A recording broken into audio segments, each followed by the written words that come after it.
It's a battle to the end in Chula Vista over the highly contested Measure A next Tuesday. Voters will decide on whether to approve a half-cent sales tax increase that would create revenue for police and fire staffing.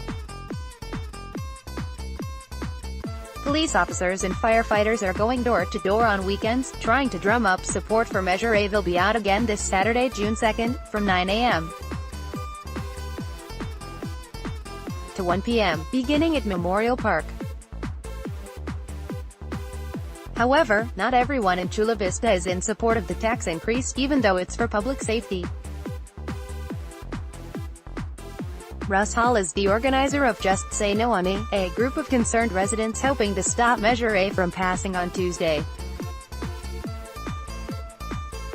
Hall told NBC7 the city needs to be held more accountable for how they're spending taxpayer dollars. "We don't think this is a crisis of public safety at all.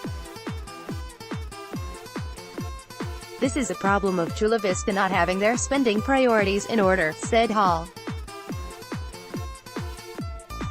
The city says both the fire and police department are severely understaffed. In turn, it's hurting response times.